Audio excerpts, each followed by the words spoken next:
নমস্কাৰ মোৰ প্ৰিয় বন্ধু বান্ধৱীসকল, কি খবৰ আপোনালোকৰ? আশা কৰোঁ সকলো ভালে কুশলে আছে আৰু আপোনালোকৰ আশীৰ্বাদত ময়ো ভালে ভালে আছোঁ। কথা এষাৰ কওঁ,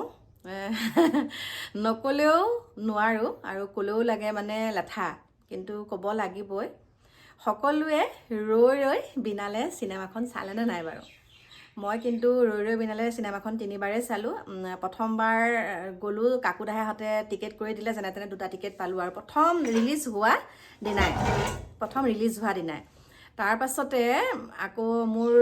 মানে মামীক লৈ গ'লোঁ, মামীয়ে চাব পৰা নাছিলে, মামীক লৈ গ'লোঁ। তাৰপিছতে আকৌ দুগৰাকী মানে আমাৰ বৰমাক লৈ গ'লোঁ 3 নম্বৰ বাৰ নগাঁৱত চালোঁগৈ। তেতিয়া 2বাৰ নগাঁও, এবাৰ মৰিগাঁও, 3বাৰ চালোঁ। আৰু এতিয়া মাজতে আমাৰ ভিক্টৰ দাসে জেলৰ পৰা ওলাই এষাৰ কথা কৈছিলে যে আজিলৈকে চাগে মামাই ৰৈ ৰৈ বিনালে চিনেমাখন নাচালে। আচলতে সেইটো হয়। চাওক, আজি যদি আমাৰ মুখ্যমন্ত্ৰী ডাঙৰীয়াই ৰৈ ৰৈ বিনালে চিনেমাখন চালেহেঁতেন, তাত এজন হ'লেও সাংবাদিকে দেখালেহেঁতেন। আৰু আজি কিন্তু এটা কথা বেলেগ পালোঁ, আৰু সেই কথাটো আচলতে ক'বলৈ এটা কাৰণে মন গৈছে। বহুতে সেই ভিডিঅ'টোৰ তলত বহুতে কমেণ্ট দিছে, মই আপোনালোকৰ মাজলৈ সেই ভিডিঅ'টো দিম বাৰু। কথাটো হৈছে, আমাৰ সকলোৰে মৰমৰ মামাৰ মামী, মানে আমাৰ ৰিণিকী ভূঞা শৰ্মা বাইদেউগৰাকী এতিয়া এখন চিনেমা চাই আহিছে। তেওঁ চিনেমাখনৰ নাম হৈছে খাকী। আৰু যেতিয়া সুন্দৰকৈ কথা কৈছে যে চিনেমাখন এনেকুৱা আমুক তামুক তেওঁ ক'লে আৰু সেই চিনেমাখন কেনেকুৱা হ'ব তেওঁৰ মুখেৰে সকলোখিনি শুনিলোঁ। চাওক, এটা কাৰণে কৈছোঁ, তেওঁ খাকী চিনেমাখনৰ বিষয়ে যিমানখিনি কথা ক'লে মামীয়ে, এটা শব্দেও তেওঁ যদি আজি সেই খাকী চিনেমাখনৰ বিপৰীতে সেইখন চিনেমাৰ কথা কৈছে, আমাৰ ক'ব লগা একো নাই। কিন্তু আজি যদি মামীয়ে ৰৈ ৰৈ বিনালে চিনেমাখন চালেহেঁতেন, ইমান ভাল পায় আমাৰ জুবিনৰ হিয়াৰ আমঠু, আমাৰ গোটেই অসমবাসী ৰাইজে জুবিনক কিমানখিনি মৰম দিছে তেওঁ হয়তো সকলো জানে বা দেখিছে। কিন্তু এতিয়া চাওক, ৰৈ ৰৈ বিনালে চিনেমাখন আমাৰ মামীয়েও চোৱা নাই। যদি চালেহেঁতেন, অন্ততঃ আমি ক'ৰবাত হ'লেও ভুমুক এটা দেখা পালোহেঁতেন, মানে দেখা পালোহেঁতেন যে মামীয়ে চাবলৈ গৈছে। কোনোবাই নহয় কোনোবাইতো সুৰুঙা কৰি এটা ভিডিঅ' বনালেইহেঁতেন, যিমানেই নহওক, যিমানেই কেমেৰাৰ পৰা আঁতৰি নাথাকক চিনেমা চাবলৈ যাওঁতে, হয়নে নহয় বাৰু? মোৰ মনৰ কথা কৈছোঁ। সেই কথাটো কিন্তু বহুত বেয়া লাগিলে মোৰ মনৰ কথাকেইটা কৈছোঁ। কিন্তু একদম খাকী চিনেমাখনৰ বিষয়ে তেওঁ বৰ সুন্দৰকৈ ক'লে, কিন্তু ৰৈ ৰৈ বিনালে চিনেমাখনৰ শব্দৰ তেওঁ মুখৰ পৰা এটাও নোলালে। বা কি বুলি ক'ম, গমেই পাইছে চাগে আপোনালোকে, কিয় চোৱা নাই, কি কথা, সেইটো তেওঁলোকৰ নিজৰ ব্যক্তিগত কথা। তথাপিতো আমাৰ গোটেই অসমৰ চুকে কোণে যিমান আছিলে, কোনোবাই যদি চাবলৈ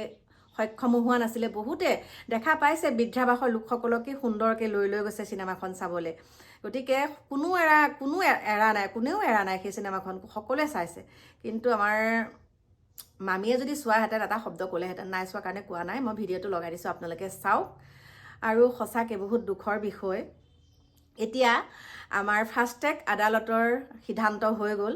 আৰু যোৱাকালি আমাৰ মুখ্যমন্ত্ৰী ডাঙৰীয়া আমাৰ হিয়াৰ আমঠুৰ পত্নীৰ লগত সাক্ষাৎকাৰ হ'ল, ধুনীয়াকৈ কথোপকথন পাতিলে। এতিয়া এটা কথাহে আমি ধৰিব নোৱাৰিলোঁ যে মোক কিন্তু দুখ নিদিব, ফাষ্ট ট্ৰেক আদালত হ'লে যদি দোষী মুক্ত আকাশৰ তললৈ ওলাই আহে, তাত কিন্তু মোক আপোনালোকে ভুল নুবুজিব। আৰু ইতিমধ্যে পানীৰ ফেক্টৰীটো খোলা গ'লেই, দেখা পাইছেনে? এবছৰ নহওঁতে পানীৰ ফেক্টৰী খোলা গ'লেই। থাকিব পাৰে তেওঁ জেলৰ ভিতৰত, সিদ্ধাৰ্থ শৰ্মা জেলৰ ভিতৰত থাকিব পাৰে, কিন্তু তেওঁক ৰক্ষণাবেক্ষণ, তেওঁ যিমানখিনি প্ৰপাৰ্টিৰ কাম কাজ, সেয়া কিন্তু সকলোৱে ধুনীয়াকৈ কৰি আছে,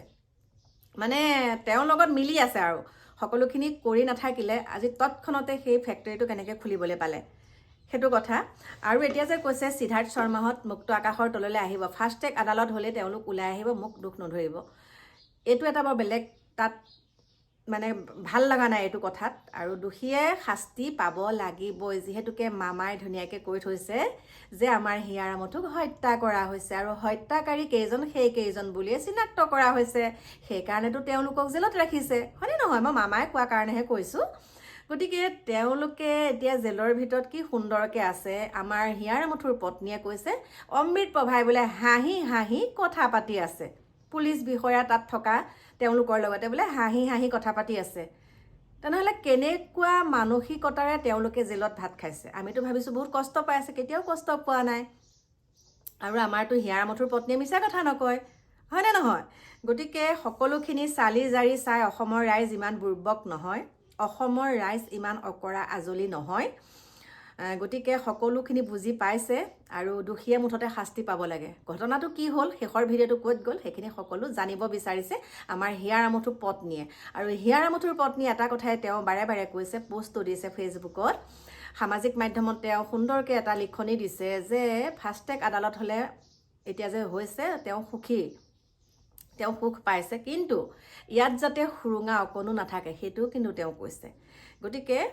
আমি বাট চাব লাগিব কিছু সময় আৰু আশা কৰিছোঁ আমাৰ নিৰ্বাচনৰ পূৰ্বে আমি সেই ভাল খবৰটো পাম বুলি মোৰ প্ৰিয় বন্ধু বান্ধৱীসকল মই 3টামান ভিডিঅ' লগাই দিছোঁ আপোনালোকে পৃথক পৃথককৈ চাব পাৰিব আৰু আপোনালোকে সকলোখিনি তাত সেই ভিডিঅ'কেইটা চাই নিজে মানে অকণমান হ'লেও হৃদয়ংগম কৰিব পাৰিব আচলতে ৰহস্যবিলাক কি হৈ আছে মানে আচলতে কথাবিলাক কি হৈ আছে গতিকে আহক তেনেহ'লে পলম নকৰি আপোনালোকক এই ভিডিঅ'কেইটাৰ মাজলৈ লৈ গৈছোঁ খুব সুন্দৰ ছবি হৈছে এখন আৰু পুৰা ছ'চিয়েল চিষ্টেম আৰু আইডিঅ'লজি প্ৰতিফলিত হৈছে আৰু ইয়াতে প্ৰত্যেকখন স্ক্ৰীন প্লে খুব ধুনীয়া হৈছে আৰু যেতিয়া আইডিঅ'লজিয়ে ছ'চাইটিৰ এগেইনষ্টে কাম কৰে মানুহৰ ফ্ৰাষ্ট্ৰেশ্যনখিনি দেখাইছে যেতিয়া আইডিঅ'লজিটো চেঞ্জ হয় তেতিয়া সেই একেখিনি মানুহে সুন্দৰকৈ কেনেকৈ চিষ্টেমটো লৈ যাব পাৰে এটা খুব সুন্দৰকৈ প্ৰতিফলিত হৈছে এটা চিষ্টেমৰ লগত কেনেকৈ ডমিনেট হৈ থাকে আৰু কেনেকৈ সুন্দৰকৈ চিষ্টেম চেঞ্জ হ'লে কেনেকৈ উঠিও আহে প্ৰত্যেকগৰাকী অভিনেতা অভিনেত্ৰী যিখিনি এক্টিং কৰিছে খুব সুন্দৰ হৈছে আৰু এইখন ছবি সকলোৱে চাব লাগে কাৰণ প্ৰত্যেক মানুহৰ লগত প্ৰত্যেক ইণ্ডিভিজুৱেলৰ লগত এইখন সুন্দৰকৈ ৰিলেট হৈ আহিছে এখন খুব সুন্দৰ পটভূমিকা নিৰ্মাণ কৰিছে স্ক্ৰীন প্লে আৰু যিখিনি মোশ্যন গ্ৰাফিক্স আৰু কেমেৰা সাংঘাতিক ধুনীয়া হৈছে আৰু বিশেষকৈ আচলতে প্ৰিমিয়াৰ নহয় অসম পুলিচৰ এটা দল মাতিছোঁ আমি পুলিচক দেখুৱাব বিচাৰিছোঁ পুলিচৰ মমৰ কথা ক'বলৈ বিচাৰিছোঁ খাকীখন পুলিচৰ ভিতৰুৱা কাহিনী পুলিচ জুবিনৰ ক্ষেত্ৰত কিন্তু কোনো ধৰণৰ কম্প্ৰমাইজ নহ'ব ডেট পেডেট কিন্তু সহ্য কৰা নহ'ব চিধা কথা এই 5টাক যদি অতি শীঘ্ৰে ফাঁচি নিদিয়ে তেতিয়া আমাৰ হাতত চমজাই দিয়ক অকল 5জনৰ ক্ষেত্ৰত কিয় সেইকেইজন কি লগত নাছিলে তেওঁলোকে কি গাহৰি মাংস খোৱা নাছিলে জুবিনদাৰ শেষ ভিডিঅ'টো কি হ'ল তেওঁলোকে ভিডিঅ'টো পাইছিলে বুলি কৈছে ইয়াৰ পিছত কিন্তু ইয়াতকৈ ভয়াৱহ আন্দোলন কাৰ্য হৈছে হাতত ল'বলৈ বাধ্য হ'ম ইয়াৰ বাবে জগৰীয়াব চৰকাৰ 2 লাখ চাকৰি দিছে কিবা ব্ৰিজ বনাইছে আছো লগত ভাল কামত আছো জুবিনদাৰ ক্ষেত্ৰত ডেট পেডেট কিন্তু সহ্য কৰা নহ'ব চিধা কথা ফাষ্টেগ আদালতৰ কথা কৈছিলোঁ কিন্তু তেখেতে ক'লে যে ফাষ্টেগ আদালত দিলে কিজানি জামিন পাব এই তেনেকুৱা কেনেকুৱা কথা বোলে মই তেখেতৰ পৰিবাৰক সুধিম তাৰপিছত মোক দুখ দিলে নহ'ব গতিকে কি চিন্তাধাৰা কৰি আছে চৰকাৰে নাজানো কিন্তু আমাৰ চিধা কথা অসমৰ জনগণৰ চিধা কথা অসমীয়া যুৱ মঞ্চৰ চিধা কথা এই 5টাক যদি অতি শীঘ্ৰে ফাঁচি নিদিয়ে তেতিয়া আমাৰ হাতত চমজাই দিয়ক আৰু অন্যথা আমি বাৰে বাৰে কৈছোঁ আমাক কিবা এটা কেছত দি দিয়ক না দি পেলাই তেওঁলোক য'ত আছে আমাক দি দিয়ক আমি কামটো কৰি আহিম ন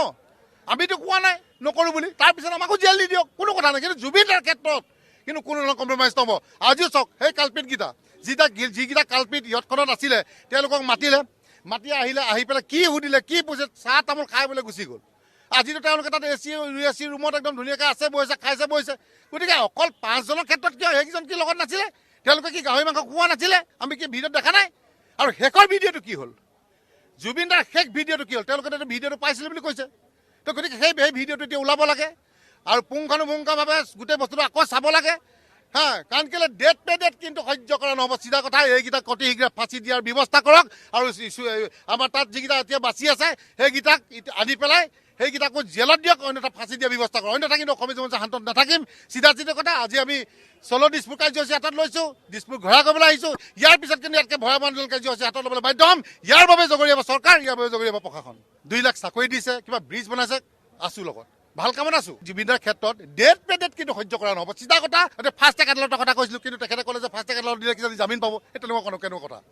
বোলে মই তেখেতৰ পৰিবাৰক সুধিম তাৰপিছত মোক দুখ দিলে নহ'ব গতিকে কি চিন্তাধাৰা কৰি আছে চৰকাৰে নাজানো কিন্তু আমাৰ চিধা কথা অসমৰ জনগণৰ চিধা কথা অসমীয়া যুৱ মঞ্চৰ চিধা কথা এই 5টাক যদি অতি শীঘ্ৰে ফাঁচি নিদিয়ে তেতিয়া আমাৰ হাতত চমজাই দিয়ক আৰু অন্যথা আমি বাৰে বাৰে কৈছোঁ আমাক কিবা এটা কেছত দি দিয়ক না দি পেলাই তেওঁলোক য'ত আছে আমাক দি দিয়ক আমি কামটো কৰি আহিম ন আমিতো কোৱা নাই নকৰোঁ বুলি তাৰপিছত আমাকো জেল দি দিয়ক কোনো কথা নাই কিন্তু জুবিনৰ ক্ষেত্ৰত কিন্তু কোনো ধৰণৰ কম্প্ৰমাইজ নহ'ব আজিও চাওক সেই কালপিতকেইটা যিকেইটা কালপিত ইহঁতখনত আছিলে তেওঁলোকক মাতি আহিলে আহি পেলাই কি সুধিলে কি পুছে চাহ তামোল খাই পেলাই গুচি গ'ল আজিতো তেওঁলোকে তাত এচি ৰুমত একদম ধুনীয়াকৈ আছে বহিছে খাইছে বহিছে গতিকে অকল 5জনৰ ক্ষেত্ৰত কিয় সেইকেইজন কি লগত নাছিলে তেওঁলোকে কি গাহৰি মাংস খোৱা নাছিলে আমি কি ভিডিঅ'ত দেখা নাই আৰু শেষৰ ভিডিঅ'টো কি হ'ল জুবিনদাৰ শেষ ভিডিঅ'টো কি হ'ল তেওঁলোকে ভিডিঅ'টো পাইছিলে বুলি কৈছে তো গতিকে সেই ভিডিঅ'টো এতিয়া ওলাব লাগে আৰু পুংখানুপুংখভাৱে গোটেই বস্তুটো আকৌ চাব লাগে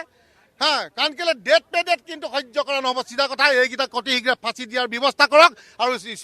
আমাৰ তাত যিকেইটা এতিয়া বাচি আছে সেইকেইটাক আনি পেলাই সেইকেইটাকো জেলত দিয়ক অন্যথা ফাঁচি দিয়াৰ ব্যৱস্থা কৰক অন্যথা কিন্তু অসমীয়া জনতা শান্তত নাথাকিম চিধা কথা আজি আমি 16 দিছপুৰ কাৰ্যসূচী হাতত লৈছোঁ দিছপুৰ ঘূৰা কৰিবলৈ আহিছোঁ ইয়াৰ পিছত কিন্তু ইয়াতকৈ ভয়াৱহ আন্দোলন কাৰ্যসূচী হাতত ল'বলৈ বাধ্য হ'ম ইয়াৰ বাবে জগৰীয়াব চৰকাৰ ইয়াৰ বাবে জগৰীয়াব প্ৰশাসন জুবিন গাৰ্গৰ হত্যাত অভিযুক্ত সিদ্ধাৰ্থ শৰ্মাৰ প্ৰতিষ্ঠান খোলাৰ নিৰ্দেশ দিছে